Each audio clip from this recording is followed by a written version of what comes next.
You know, so I know how you are. Now, DJ state of mind. Is there such a thing? A DJ state of mind? But what do you mean when you say that? So, you know, most DJs who've been around for a while say a lot of the same stuff, think a lot of the same things, and have an understanding. You know, just being in the zone when you DJing.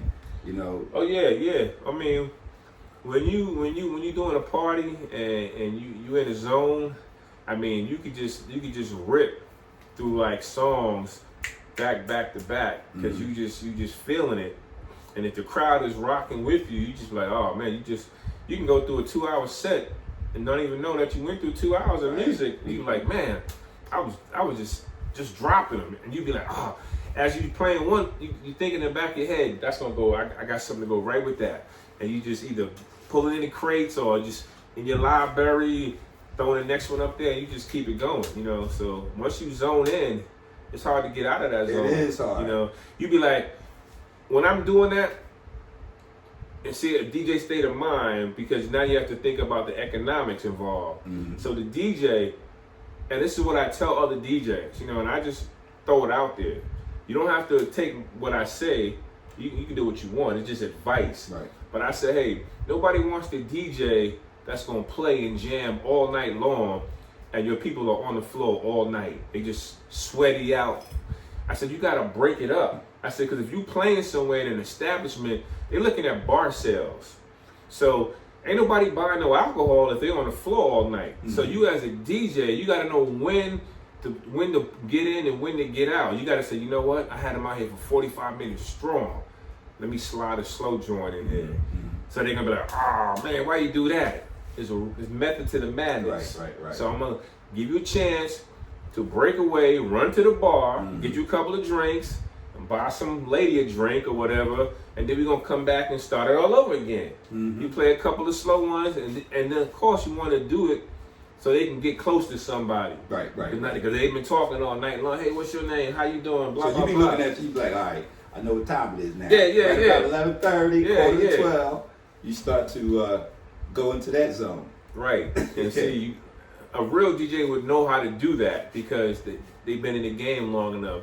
Some of these young school DJs, they just play, 115 beats per minute to 120 all night long, and next you know, okay, it's last call for alcohol. Right. They be like, damn, did I get a slow cut? Right. But it's too late now. Right. Because they don't know, they ain't been in the game long enough to understand how the demographics works. So you talked about, beats per minutes.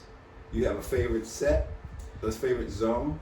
Depends on the mood that I'm in. Right. Depends on the mood. Right. I mean, because there's sometimes, like I said, if I'm in my two-step mode, I'm right around 98 to 106. Okay. I'll stay right there. But if I'm in my hip-hop mode, I'm probably at, let's say 90 to 98. Okay. I can stay there. If I'm in my house mode, I'll probably start at maybe 118 up to 126 and stay in that range. Right. Depends on how upbeat I want to go. Right. Because you don't want to hold them at 130 too long. No. But you do take some of them there because that's what they want. They want to hear that song, but then you bring them back down. Yeah, I get you. So it's about the mood. Now, when I used to DJ in New York, the pocket there was like 113 to 117. That was like that pocket. That was more of the Rob bass, Lisa. Yeah, exactly. Dance Shannon, part. yeah. Because you really got a chance to express your dance moves. Right. Yeah. And then Paradise Garage was kind of like 116 to 126. Yeah. See, I can't speak to the Paradise Garage because I was never really into house music growing up as a kid, and I never went to the Paradise Garage or Studio 54. Really? Yeah. So I've been there, and in Bonds International, Z9s, and then of course I was a house DJ at Leviticus International, and DJ Pegasus and Justine's. But that was like 1980, 81, 82. Studio. When I went into studio, it was different because, you know, you see it on TV all the time, but when you get in there, you feel it, and you know, so many celebrities. In the Paradise Garage, you know, you've probably heard a lot of stories. They had more bass cabinets and amplifiers. Man, that whole building was just boom, boom, boom, boom. And so your friend who told you, play to the dance floor, it was a big dance floor. Thousands of people, man. You show up there about 2 in the morning and you leave maybe 8, 9 o'clock in the morning. Yeah, when you come out, the sun's up. You don't even know it. Yeah, I experienced that once. One of my friends, I went to, he's a house DJ and he DJs out of Newark. Mm-hmm. But we went to a party in Brooklyn, and I was like, he said, hey man, why don't you go to this house party with me? I said, well, I'm not really into the house music, but I'll go just to see what it's like. Right. I said, what time are we leaving? He says, about 2 o'clock. I said, 2 o'clock? Yep. I was like, yeah, 2 o'clock. He says, oh, the party ain't gonna end till about 10 in the morning. Yep. I was like, are you kidding me? We went, and like I said, when we left, it might have been about 7:30 in the morning. The sun was coming up. Mm-hmm. But I had a good time. It was a different feel, though. Yeah, it was different, That's a true after party. Yeah. Because I used to DJ at Leviticus International from 8 p.m. to 2 a.m. And then I would take all my crates, because I lived at 227 West 27th Street, right there, 7th Avenue and 27th Street. So I had a dolly, and I'd take my crates back home. And we get in the cab, and then by 3 o'clock in the morning, we at the garage, jamming with Larry Levan. He was a bad club DJ. Yeah. So I'm gonna give you a test question. Go ahead. Actually, I'm gonna give you a few. So this is an either/or test. So I'm gonna name 2 things, and then whatever I name, you pick the one that resonates with you. So we'll start off with something easy. Old school or new school? Old school. All right. Techno or house music? House music. All right. 70s rap or 80s hip hop? 80s hip hop. All right. Rock and roll or country? Rock and roll. Okay. Soft rock or blues? Soft rock. All right. Go-go or bounce music? I would say, because I've been in this area for a while, I say go-go music. You got a lot of people watching you. Because it's grown on me. Okay. I mean, at first, go-go, I couldn't get with it. Okay. But it's grown on me. All right. So I can appreciate it now. Yeah, and you know a lot of go-go artists probably, so yeah. Reggae or Latin? I say reggae all day. Okay, why you say reggae all day? That's you? I just like that Caribbean feel, that wine, that dirty wine, Yeah, it's a little provocative. I like that. They work it out. You ever get lost in a reggae set when you jamming?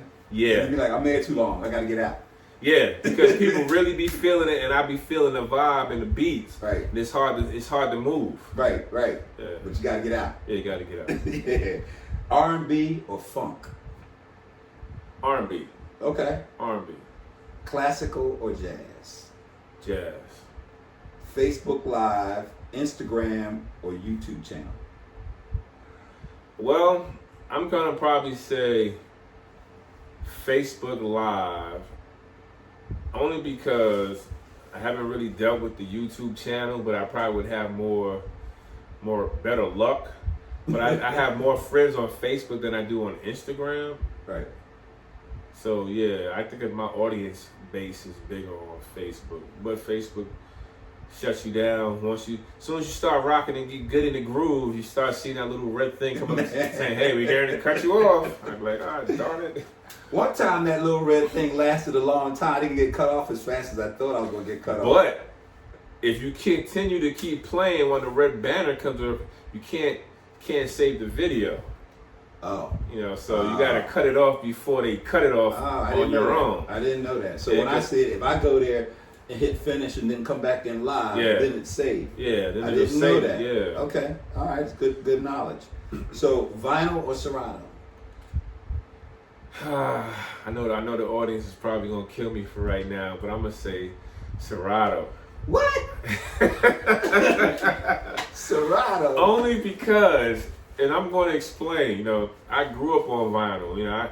I have over 30 crates of vinyl right now, and my wife is probably saying, "When are you gonna get rid of that crap?" I'm Never. like, "I'm not," because it's a special part of me. This is where I came from. This is what my kids won't know what a record is. Right, right.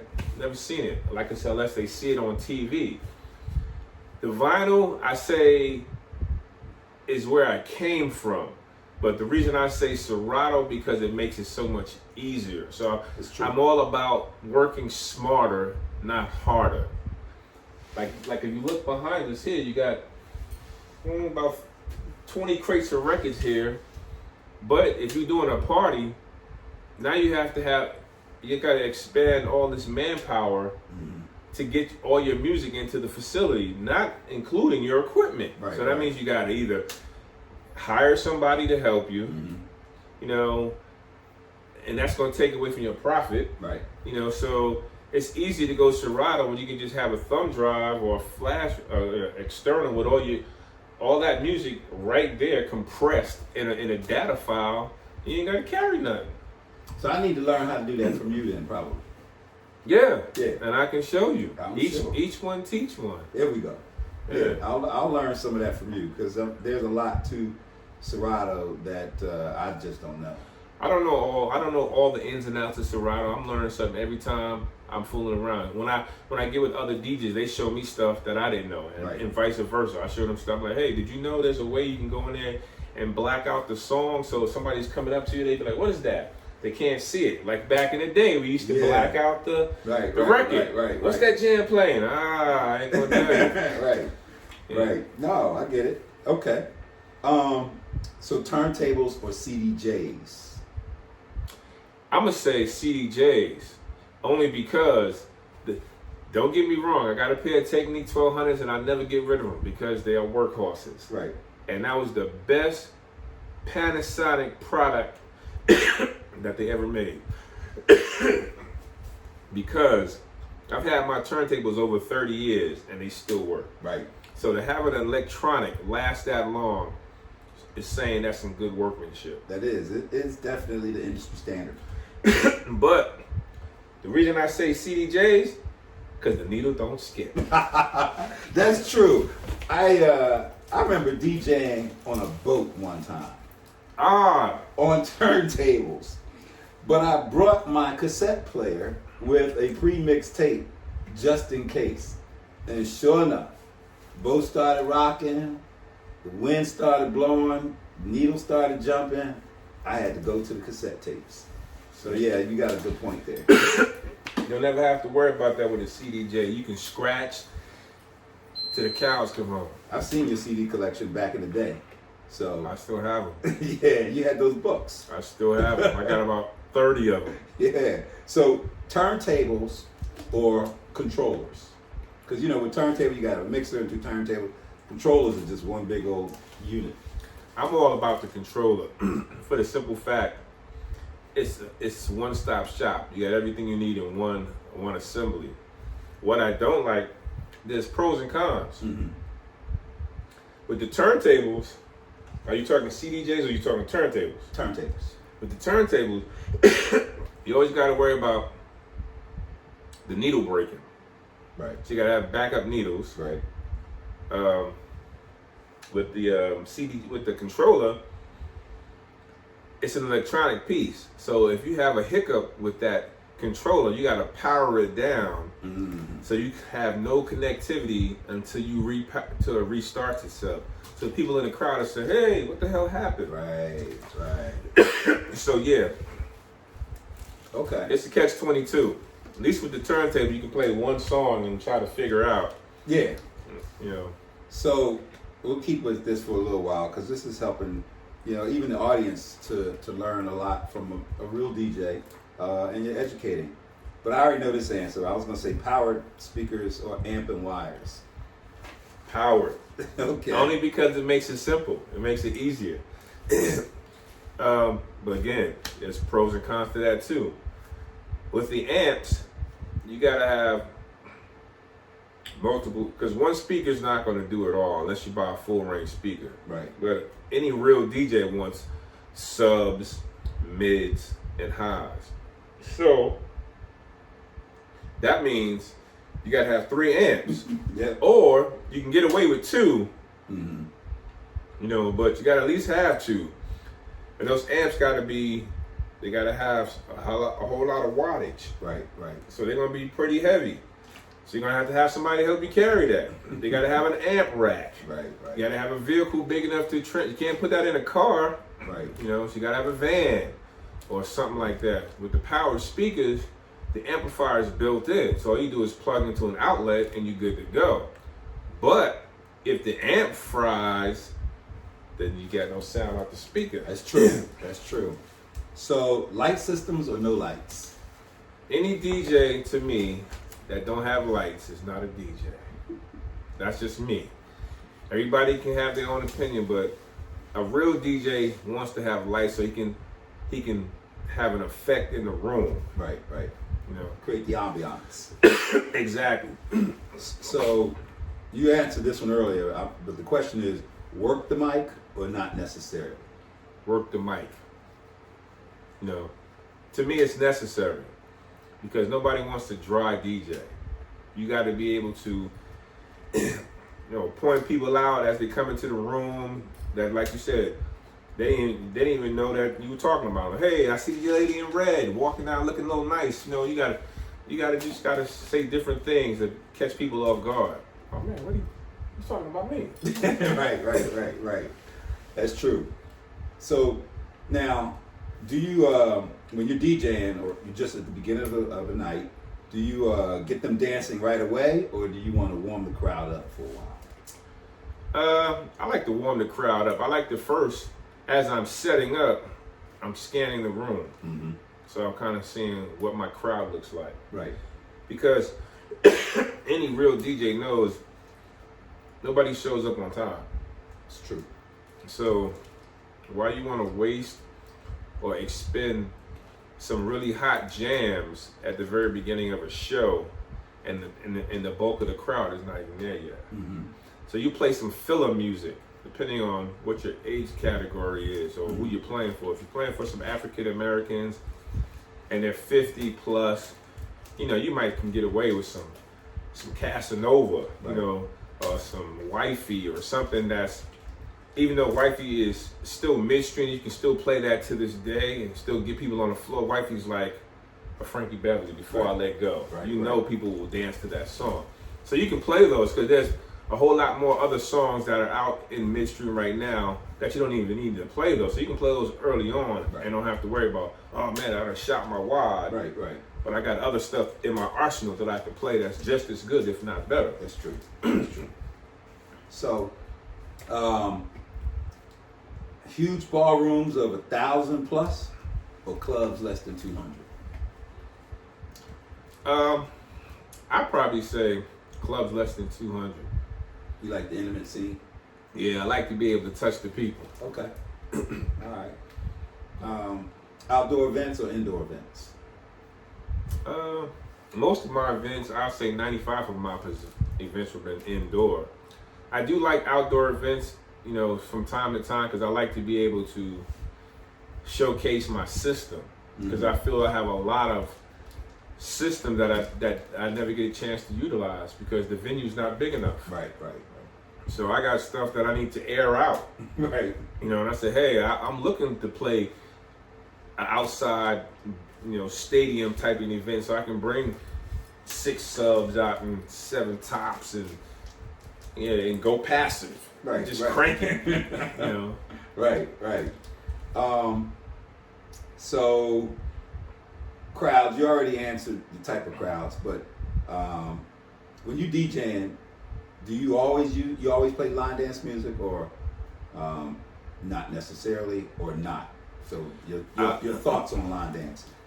Again, it depends on the crowd. Okay. If you're playing for a younger crowd, they don't want to hear that. Right. You know, so if you're playing for a 35 and older crowd, yeah, you have to play. You don't have to, but you would be doing yourself a disservice if you did not play at least the Cupid Shuffle, the Booty Call, the Biker Shuffle. You got to play standards. the standards. Right. Because you know, if anything, if you're in a jam, oh man, and the crowd is not responsive, you play that, you're gonna get some people on the floor, right? And that's what you need. You need to get them up, and then keep them up once you got them there. Right. That's true. So you ever had some hard challenges where, for whatever reason, man, these people just don't want to dance? Yeah. First Friday is a good example. That is a tough crowd to play for. First Fridays at bowling? At bowling. Because the age group is so wide, diverse. You know, you got people that come in there that's 25 up to 65. Right. So you got to look at the mentality and the thought process. Nobody that's 25 want to be partying with somebody that's 60. It's true. They be like, we out of here. These people too old for me. You know, we want to go somewhere we can twerk. Right. You know, or whatever. And these people at 60 don't want to be nowhere with somebody that's 20 because they don't want to hear that hippity hop bebop. So it's like, I'm stuck. You know, I'm in the middle. What do? I got half the people over here that want to hear this, half the people. That's when you just got to mix it up. Right. You got to play a little bit of this, a little bit of that. Kind of keep them there. And they're like, they be on the verge of walking out. But that's my jam. They go right back. So, if there's anything you could change about being a DJ, what would it be? That's a tricky question. What would it be if I could change anything? It would be the pay. Pay the DJ what he's worth. Yeah. Because we got a lot of people that's new in the game that's messing it up, that's messing the game up. Right. You know, you got DJs that's paved the way, you know. Because the thing is, when you go to a club, the club is nothing without the DJ. True. So if the DJ is not on point, then the club ain't making no money, people ain't coming back. So it's about the DJ. So you got to pay that individual their worth and stop trying to undercut them. You know, you have DJs nowadays, if you say I'm charging $500 for a 4-hour set, you got somebody say I do it for $200. Right. As the consumer, you say, hey, you're looking at dollars and cents. I'm going with the $200 guy because I'm saving $300. I could use that $300 over here. Right. But when I tell people all the time, you get what you pay for. Just because he can do it cheaper doesn't mean he can do it better. Right. So, and I'm at the point in my life with the DJ thing is, I'm not trying to sell myself. Right. You know, because my reputation speaks for itself. Either you want me or you don't. I'm with you. You know, because I know what I bring to the table. If I'm willing to do a party for less than what I normally charge, it's because I want to do that. Right. You know, not because you're dictating, well, the other guy said this, and you know what I say? Well, go with the other guy. Right. No hard feelings. Right. I hope your party turns out the way you expect it to turn out. Because I say, is he going to show up on time? Is he going to ask you ahead of time for your playlist to make sure he has the music that you want to hear? Is he going to dress appropriately to your function? Is he going to be professional? Right. You know, all that is, you know, and is the music going to be what you want? Right. You know, I've had people say, hey, I hired a guy to do a DJ event for my wedding, and he showed up with a basketball jersey on. Inappropriate. Exactly. Now, I can understand you showing up with a basketball jersey while you setting up. Right.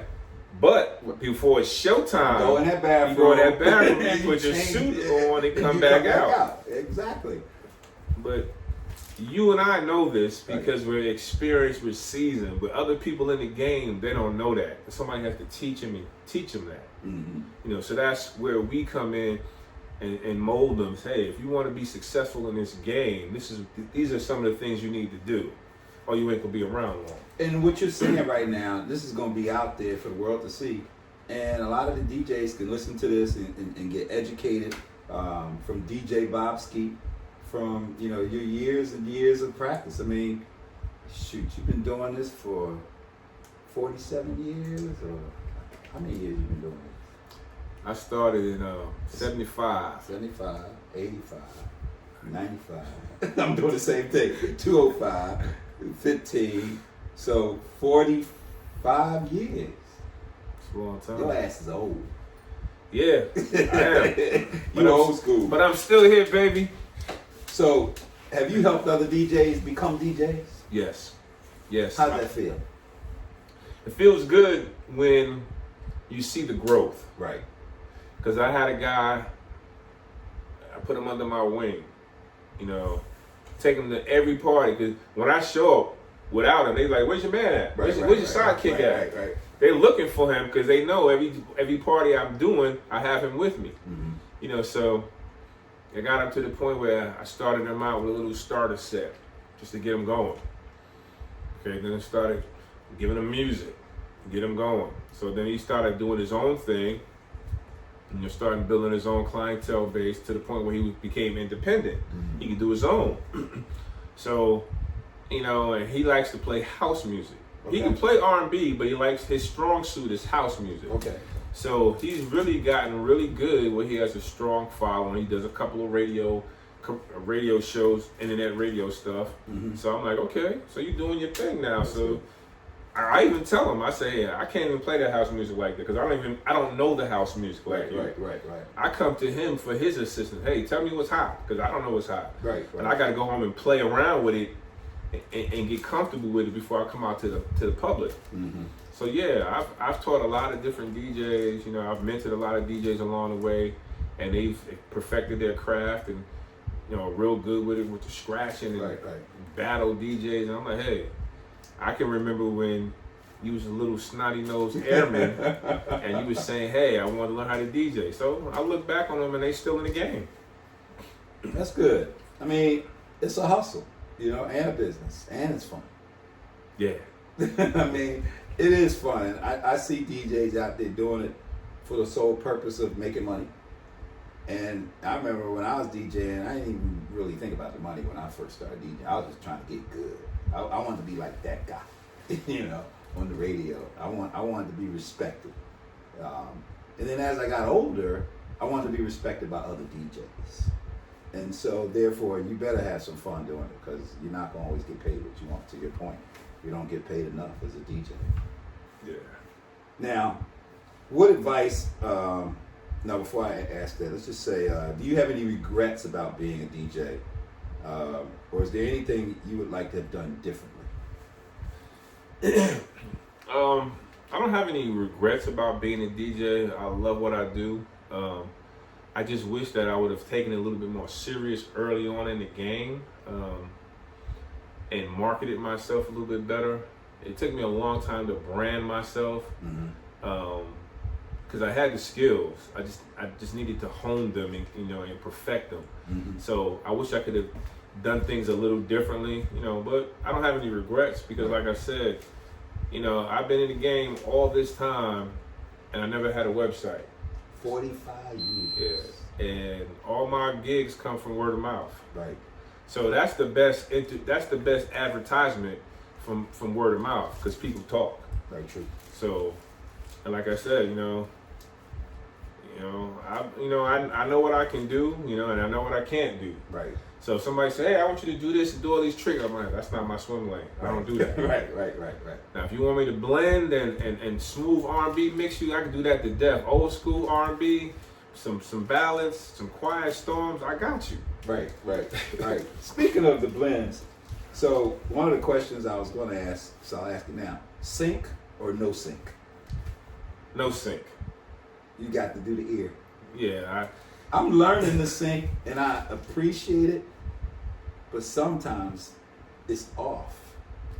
Yeah, see the sync again. It's technology. It's new and improved. The sync is designed for those DJs that don't have the creative listening tools. You know, it's a cheating tool. You know, it gets you close to where you need to be. Right. But like a real DJ don't need that sync. You know, a real DJ don't really need the pitch because they know how to hold the spindle and slow it down. There's different things that they do to get them where they need to be. So, you know, I don't use the sync. You know, I'm not a big fan of it because I'm like, if you're a real DJ, you know how to blend, or if something's off, you should hear that. You should and have feel to, it. You shouldn't have to hear for 5 minutes and know that hey, once you let it go in your headphone and you let it come out to the public, you can tell if it's off, and you know automatically to pull it back, right? Because something ain't right, and then regroup and do it again. Oh yeah, I've done. I'm like, oops, my bad, you know. But I will recover. Yeah. No, on one of my episodes, I actually showed on the turntable how to manually, with the whole turntable still turned off, but the volume up, to go 33 1/3 revolutions per minute and keep it exactly there. And that's a touch. I think that's most DJs don't have turntables, but I think that's some sort of a art or practice set that folks could try. Yeah, because they're not gonna to spin a platter around at 33 or 45 RPMs. It takes a little. It's not easy to do. No, it's not. So, no, good point. All right, so what advice would you give anyone interested in becoming a DJ? Brand new person, they went to a club, they saw DJ Bob Ski tear it up, and they want to be just like you. What I would tell them, I say, hey, one, get an extensive library. You know, that's half the battle. You gotta have the music. Mm-hmm. And once you get the music, you gotta study it. You gotta know the different genres of the music. You gotta know when to play it. Mm-hmm. Then you gotta get you some. If you're gonna do this and you're gonna be serious about it, don't shortcut yourself. Get you some real equipment. Right. Get you some name brand stuff. Forget the Geminis. Back in the day, Gemini shouldn't even come into your equation. They still make Gemini? Yeah, they still make Gemini. Okay, and Newmarks. And I Newmark. thought Now Newmark, don't get me wrong. Newmark. that's a Behringer over there. Newmark's right there. This is a Newmark. Newmark is a replicable piece of equipment, and it's like a Honda. Right. It's affordable. Right. It's not the Acura Legend, but it's mid grade, and it does what it needs to do, and it's not gonna break your pocket. Right. So Newmark does make good equipment. Newmark all day, Gemini, Behringer. piece of trash. Behringers are just a step above the Gemini. Mm-hmm. You know, they give you all the Reigns is high. It's high end. Right. If you're going, and it depends. Somebody who wants to be a DJ, it depends on what your budget is, because this stuff could break you. This is an expensive hobby, you know, unless you go on a cheap route and you're going with the controller. Right. But you can get a controller for $250. It's about this big, but then again, you still need the other key components. You need the speakers, Mm-hmm. you know, because it depends on how depth you want to go. Because if I'm going to do it, I want to do it all the way. Right. I want to be a DJ. Either I'm going CDJs, Pioneer Mixer. Pioneer Mixer is going to cost you about $2,000 just for the mixer, the one that I what I would recommend. So, and these CDJs, these are the old ones. Now these, when they came out, they was probably about $1,700 a piece for one. Mm-hmm. So you're looking at damn near $3,000 just for two, and the mixer. That's another $2,000. Now you have $5,000, and you still don't have no speakers. Right. So, and then you got to get cables. You know, you just can't buy two 25-foot speaker cables because they get shorts. You got to have extra cables on deck. You got to have. Who says your speaker's gonna be 25 feet apart? They might need to go 50. You know, you gotta have all that stuff. You gotta have your bag ready to go with everything you need. All your wires, all your cables, your lights. You gotta have a microphone. You gotta have cordless mics because some people want to walk around at the venue and talk. They had a marriage ceremony, and you got them strapped to a hard mic. Hey, you gotta stay right here. Right. And then they so close to you where you at, getting feedback from the speaker. Right. So, I mean, there's a lot. I would tell a DJ, you know, if you're serious about this, think about what you're ready to get yourself into, because it's going to be very expensive if you want to do it and do it right. Mm-hmm. You know, but if this is your passion, then money's not going to be an issue, because that's what you want to do, so you're going to find a way to get the money. Kind of like your motorcycles. Exactly. Yeah. And your jet skis. Yeah. Yeah, that's your passion. And DJing. Yeah. So, what's next for you? I mean, you've been DJing for 45 years. You that guy. You know, there's not too much in this game that you have not done or seen or experienced. So, what's next for you in the world of DJing? I don't have anything next. I'm just gonna ride the wave until Okay. I can't ride it no more.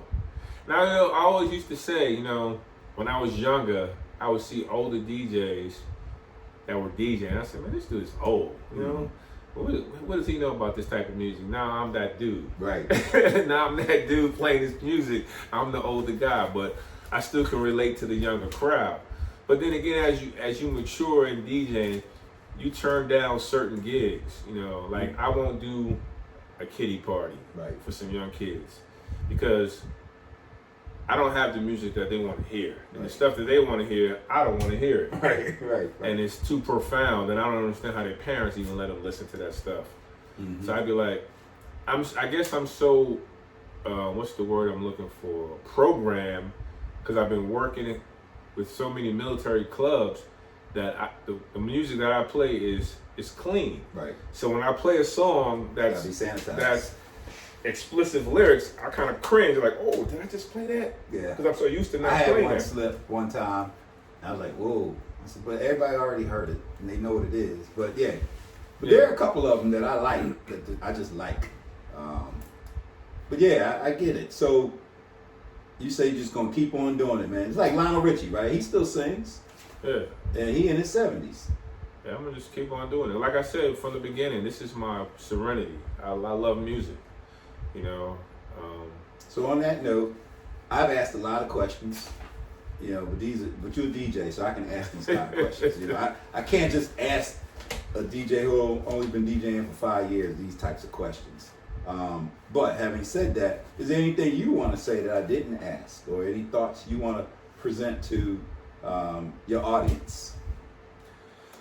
Just want to say, going back to the early 70s, 80s, you know, people when I have conversations with folks and they ask me about celebrities, and I'm like, oh yeah, I knew this guy. I grew up with so and so and so. They're like, oh, I know you did. I knew these people before they became big. You know, I knew these people, you know, like Herbie Azores, who's the producer for Salt and Pepper, you know, Kid and Play. You know, I know these guys when they had a Akai drum machine in their garage making beats off a Casio 808, you know, little keyboards. I remember that Casio. So I had one. I used to have a little sample on it. It made that little. So I mean, I knew some of these guys before they made it big, before they are who they are. You know, like Cool G Rap and Polo. You know, they lived in my neighborhood. Eric B. He lived in the neighborhood. He drove the Mr. Softy truck. Okay. Kwame. I mean, there was a lot of undiscovered talent that actually came out of Queens. You know, Nas. You know, MC Shan, right out from Queensbridge. Marley Marl. You know, so all these guys, we used to see them in the parks. You know, when they used to have park jams, and they was just people just, hey, let me get the mic. They just want to be on the mic, and that's before they, you know, got a shot at a record deal. Right. So you know, it's good to see that some people actually made it, and like now they're like unsung heroes, because like, you know, like Roxanne Shante, you know, she was the hot topic back then. You look at it now, like whatever happened to her? Right. She just slowly fizzled away. Right. You know, I pay homage to people who were in the game for a long time and was able to transition from the rap and do something else and still remain to be relevant. Right. Like LL, for example. Yeah. You know, he went from the greatest of all time. You know how many albums he dropped? He went from that to start doing movies. Now he's on TV. You know, so he's still getting paid. You know, so he's still making, and he's still relevant. Right. So and he can rap. Will Smith can rap. Yep. You know, and he transitioned. So that's a good point. So anything else you want to tell the audience? Nah, I would like to say, Thank you for having me. Oh man, I'm here chilling with DJ Reggie B, Dr. Reggie B. You know, one of the greatest. So yeah, man, it's mutual respect, bro. I mean, you know, I love DJing. I mean, I love it. You know, and so anytime I get a chance to talk to another DJ who loves it, you know, which is rare. You know, it's not like a whole bunch of us just walking around everywhere, and you know, we don't bump into DJs all the time like that. You can bump into a singer. You could probably bump into a keyboard artist. A keyboard artist can bump into a lot more keyboard artists than DJs can bump into DJs who are at that level. And so it's a appreciation, you know, for me to have you here. Thank you for saying yes. If you know of any other DJs who may be interested in doing something like this, I don't mind, you know, bringing them on and you know, asking them questions. Hopefully they can answer them. You know, I wasn't worried about you. But hopefully, you know, they may have something to share to the audience. So I appreciate it. So this is COVID. So thank you. Yeah. So we got DJ Bob Ski, who just educated us on so many things. So you're going to want to listen to this, you know, multiple times.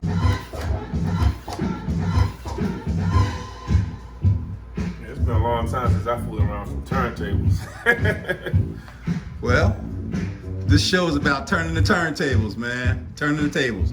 And turning the table is not just about the turntables, but it's just a turn, you know. But you know what you're doing. We're going to talk about that too. You know what you're doing. When did you first start DJing? I first started DJing back in like 1975. 75. I think I was 15 years old.